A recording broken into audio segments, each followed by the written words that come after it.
The views expressed in this interview are those of the individuals and do not reflect the official policy or position of the U.S. government, the Department of Defense, the U.S. Navy, or the Naval Postgraduate School.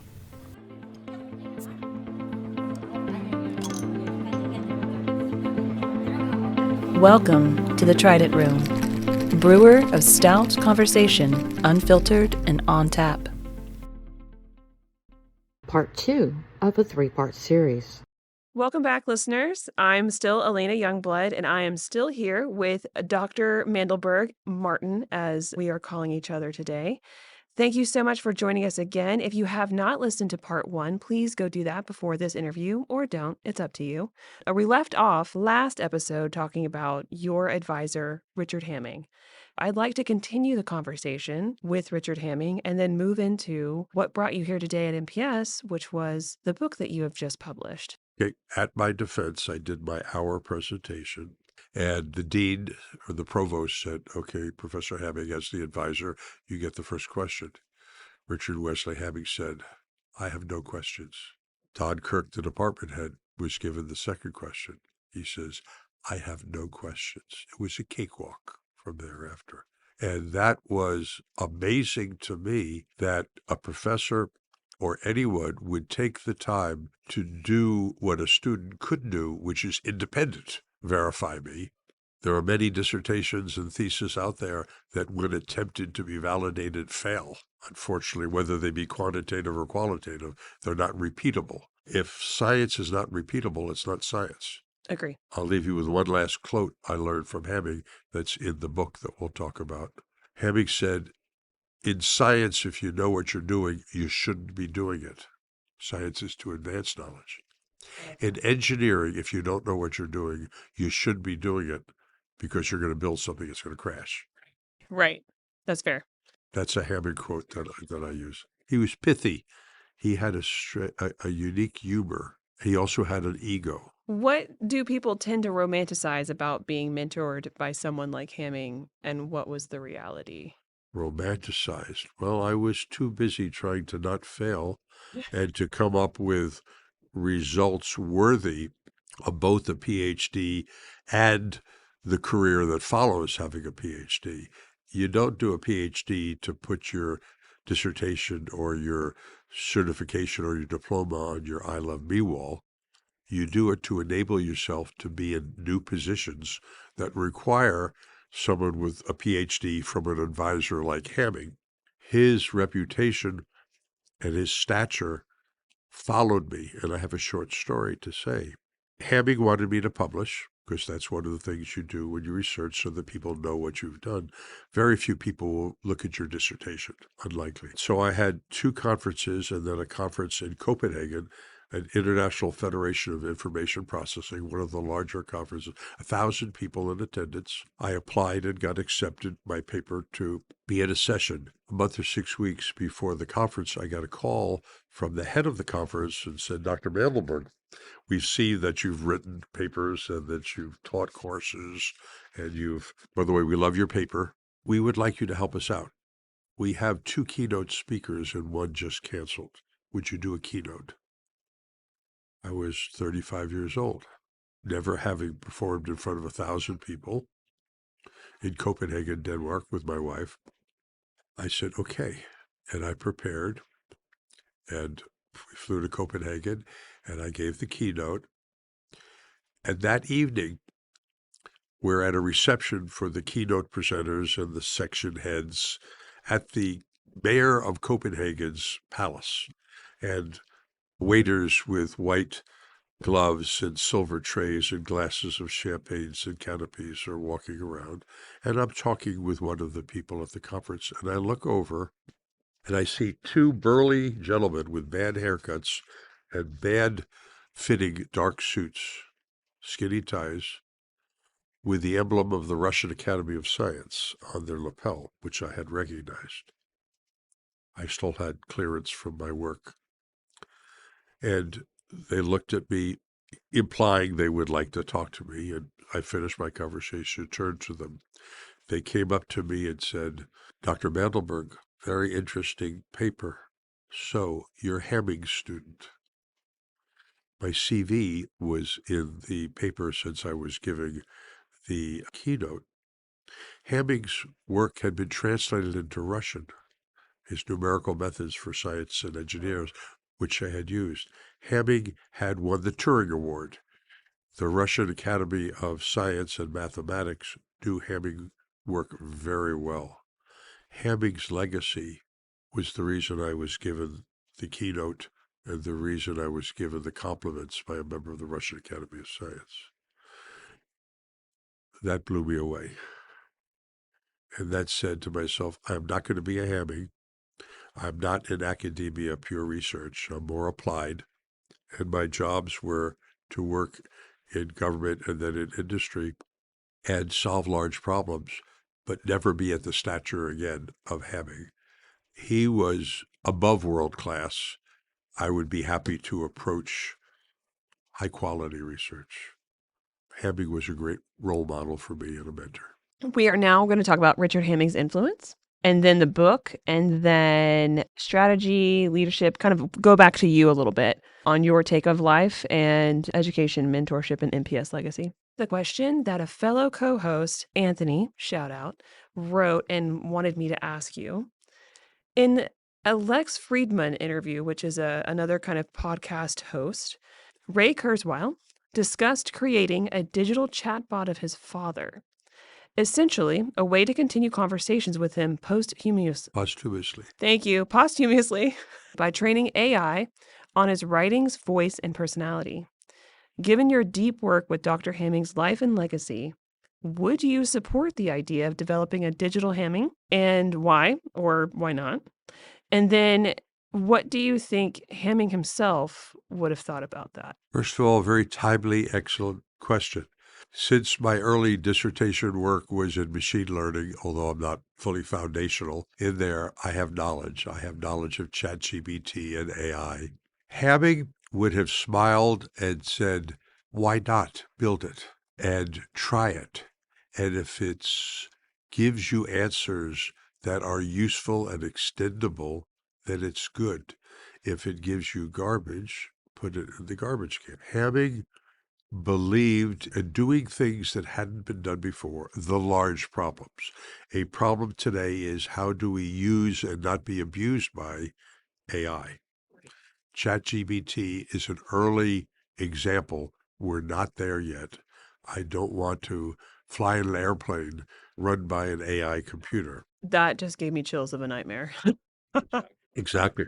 So the question is, if a student at NPS or elsewhere used a variety of AI techniques, searched the internet and the repository on Hamming, spoiler alert, one of the things I did for Hamming, the book was only one of 3 parts of what I've done. The Hamming Legacy Project, which I started in 2017 as a tribute, includes the biography, an online open archive of everything knowable in the world on Richard Wesley Hamming, including private things, are currently online in Calhoun at NPS. I contributed funds for an archivist to do a finding aid. And so the online archive, do you know how many scientists have an online archive of everything they've written or done? I would have to say 2. Einstein and maybe somebody else. Precious few. Exactly. No, Einstein, only about 40% of Einstein's work has been digitized. The rest is on decomposing vellum paper at the Institute of Advanced Studies in Princeton or at the University of Jerusalem. Other Nobel laureates and Turing-level people do not have archives. Their things are held by their family in a private collection. And if a researcher wishes to see them, you have to give justification reason why, maybe pay a tribute of money. I chose to talk to the Hamming family, and he has a niece who, in the book, you'll discover how the niece found me, because Richard died in 1998. His wife, Wanda Little Hamming, died in 2010.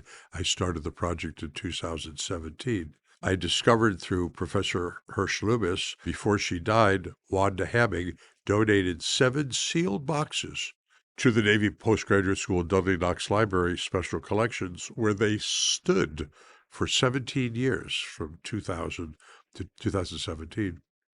I obtained permission with the librarian, Eleanor Ulanger, at the time, to open the boxes together, discovering a trove of previously unknown things, from poetry that Richard Hamming wrote to his wife, to early drafts and corrections of his book, to papers on error-correcting codes which were unknown to the world, to many reveals which went in the book. His regalia, his Turing Award is still here, even though he won it when he was at Bell Labs, and a number of things. And one of them was instrumental in my determining that while the world thinks Richard Wesley Hamming developed error-correcting codes in the year 1950 when he published it in the Bell Systems Technical Journal. In fact, I have 4 validated proofs. He did it in 1947, 2 internal publications at Bell Labs, of which Bell Labs lost one of them. Hamming's own copy was hidden in these 7 boxes. Oh, so you have it. Okay. Very cool. Not only I have it, it's in the book, and it's in the Open Online Archive. I hide nothing. I have permission from the Hamming family. I had an online interview much like this with the Atomic Heritage Foundation. I watched that video. And in that video, Cindy Kelly asked me, did I have any requests of the viewers?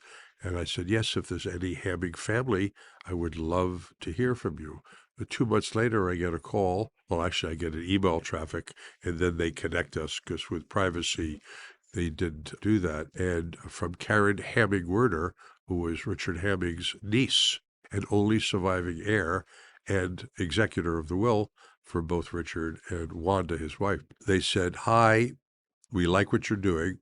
We have 3 banker's boxes full of papers and photographs from his private collection and desk.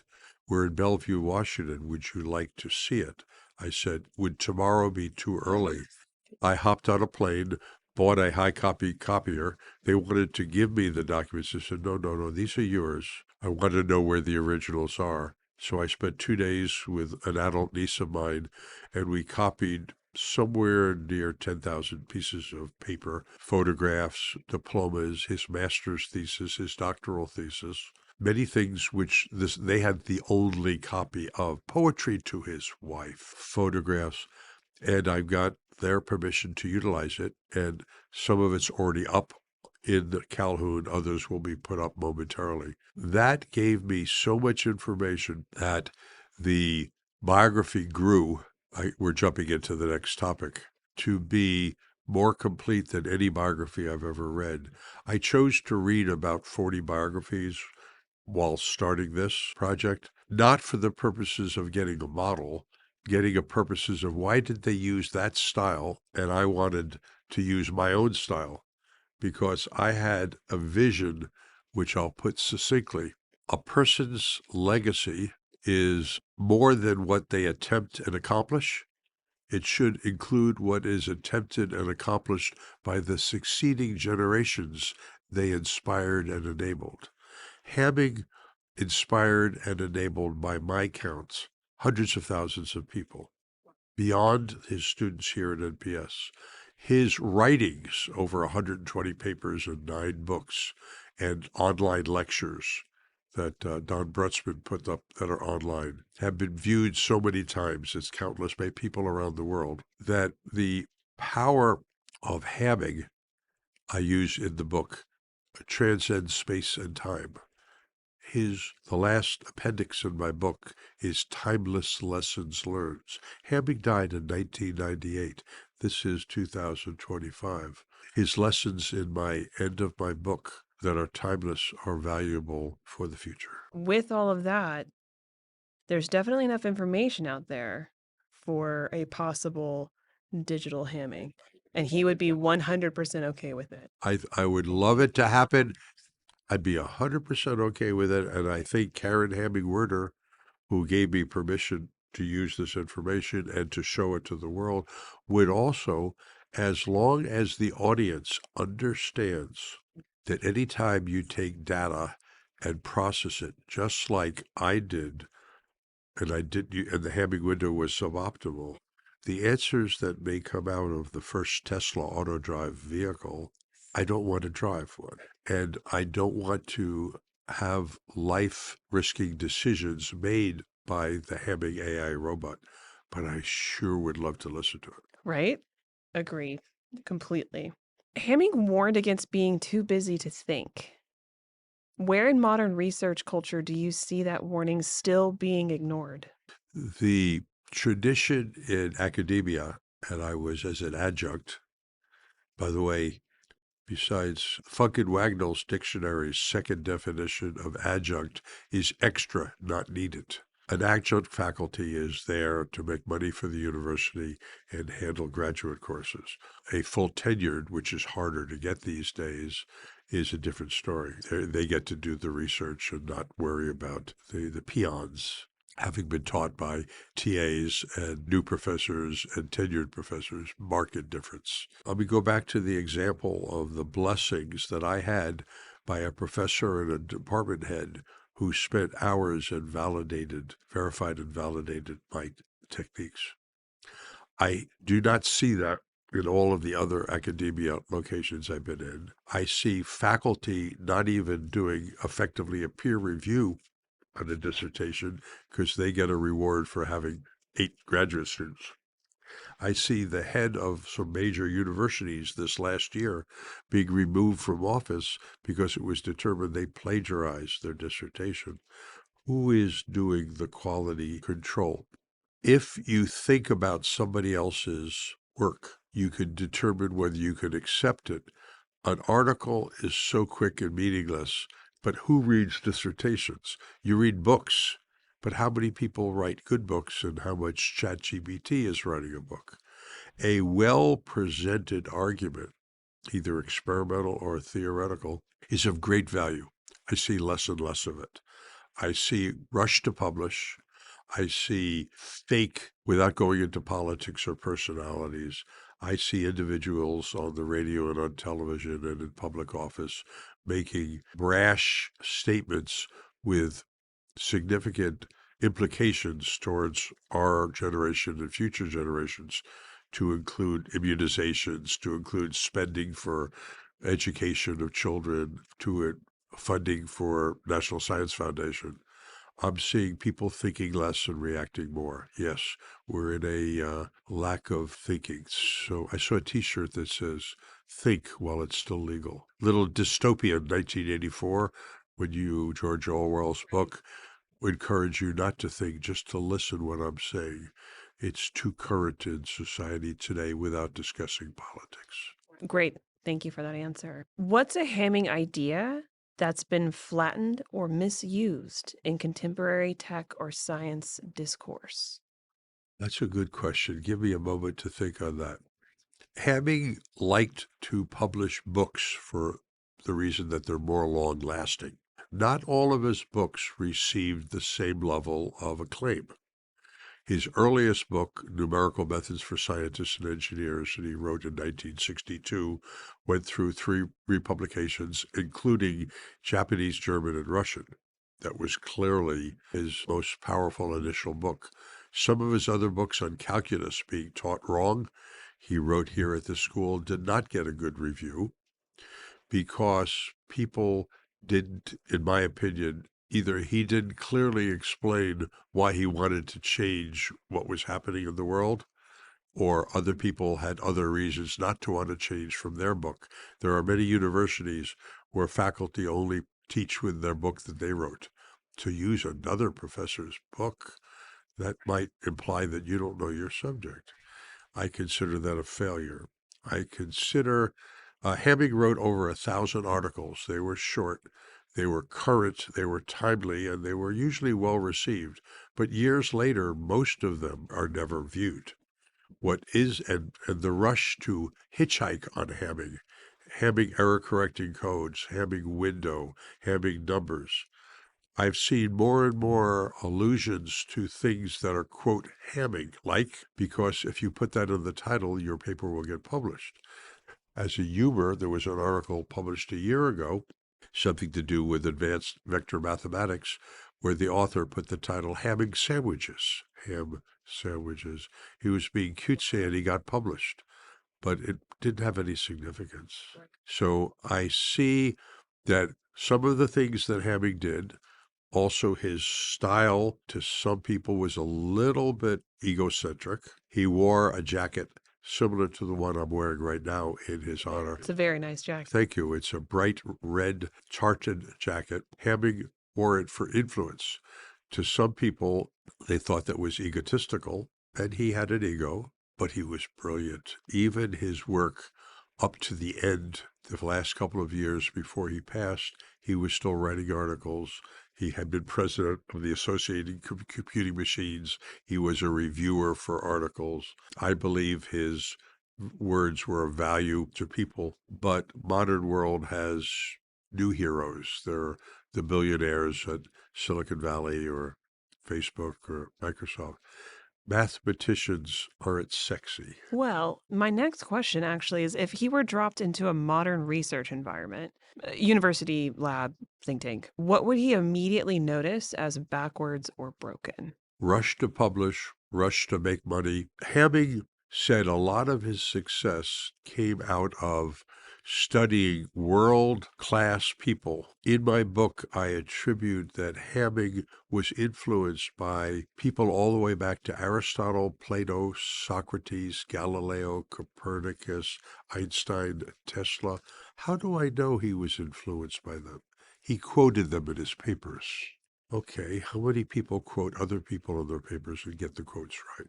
Hamming's year and change at Los Alamos, working with 4 Nobel laureates and working with 4 other people who would soon earn a Nobel, changed Hamming into wanting to work on big problems and learning from the best.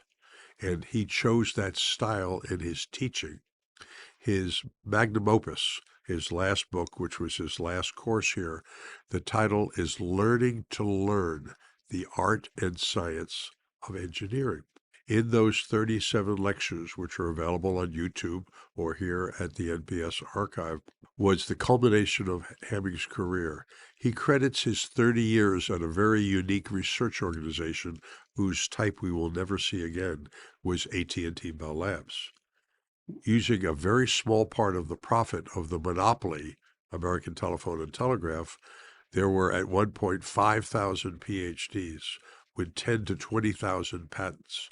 Bell Labs invented things like the transistor, the solar cell, the communication satellite, the fiber optics. They hold the patents on all of those.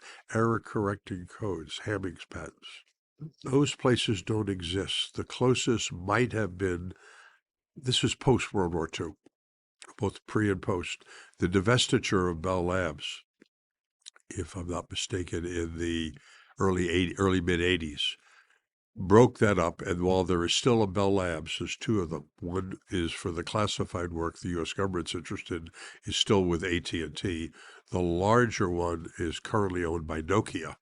And I've been up there, and they're doing very interesting research, but it's much more immediate payoff. It's what you would expect at a current Silicon Valley. It's no longer a think tank. So Hamming would say, this is not my laboratory. Interesting. For the book that you have just published, which we will have a link in the show notes, why now? What made this the moment to write a book on Hamming? Well, you're going to get personal, and I'm going to give a point, and it's not a spoiler alert. It's at the end of the book. I graduated in June of 1983, 43 years ago tomorrow. Oh, very timely. So the graduation I'll be attending tomorrow, and I'll be wearing this coat as a tribute. I don't have a military uniform. I've never been issued a military uniform. I'm a civilian. I love it. I love the significance. And let me refocus on your question. Why the book? Okay. In 2017, which was 19 years after Richard Hamming passed and 7 years after Wanda Hamming passed, I was cleaning out my files, as my wife wants me to do from time to time when they overflow. A clean desk is a sign of a troubled mind. I don't have a troubled mind. I am the messiest of desks, so I completely support. I'm solving that now by scanning it all and putting it online.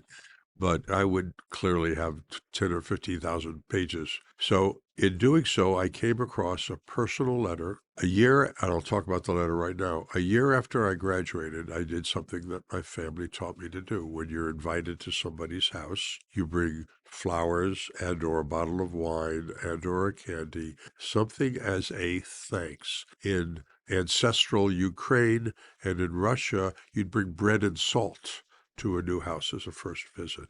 I'm sure in the Midwest of the United States, it might be an apple pie, Definitely a dessert of some sort. a dessert of a sweet. I chose to spend $100 and do a beautiful spray of flowers for Dick and Wanda Hamming. Well, Dick immediately wrote a personal typed letter to me. Do you remember the very fashionable men's stationery with embossed your name? Well, my wife liked his so much, I have a set right now of that. I use it sparingly. But so Richard W. Hamming, dear Marty. That's the first time in writing he ever called me Marty. Hamming would refer to everyone that worked for him who was not yet a PhD by their last name, hence Mr. Mandelberg. But once you graduated or once you were a PhD, he was on a first name basis. Marty, thank you very much for the flowers. It's interesting that just a few days ago, I was reflecting back on a year ago and what we did and what was involved in getting you to be a graduation.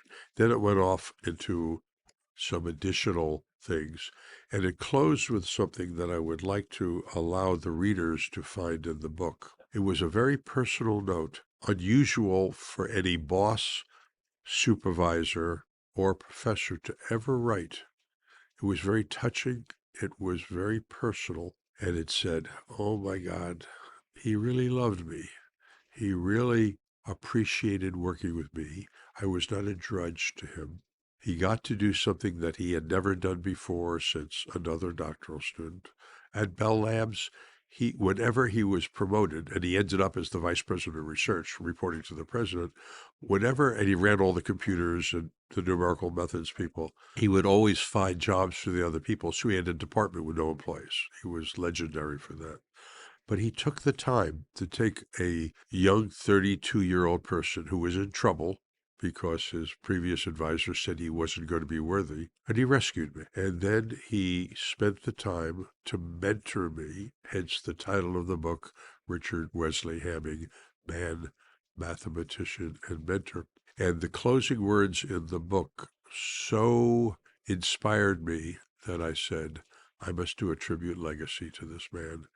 And that in 2017 is when I started. I would like the power of those last two sentences to be to the reader. It's the next to last page of the book. I honestly, just hearing about that, I can't wait to read it myself. It's interesting, the kinship I'm feeling from someone who's also gone through PhD process, but my advisor, Michael Whitty, in the meteorology department, he's amazing. I love working with him. He's not Richard Hamming, and I don't think he would ever claim to be. But I still feel that fear of being a drudge, or like that fear of being a disappointment or some sort. To the advisor, that's a strong feeling. Role model. He is your surrogate uncle. And to have something so personal written to allay those fears or to dissuade those fears, that's really something cool. I can't wait to read it. Thanks for joining us in the Trident Room. For more information about today's guests and topics, please visit the show notes online at nps.edu/Trident Room Podcast. The Trident Room Podcast has been brought to you by the Naval Postgraduate School Alumni Association and Foundation. For questions, comments, and suggestions, please email us at tridentroompodcasthost@nps.edu.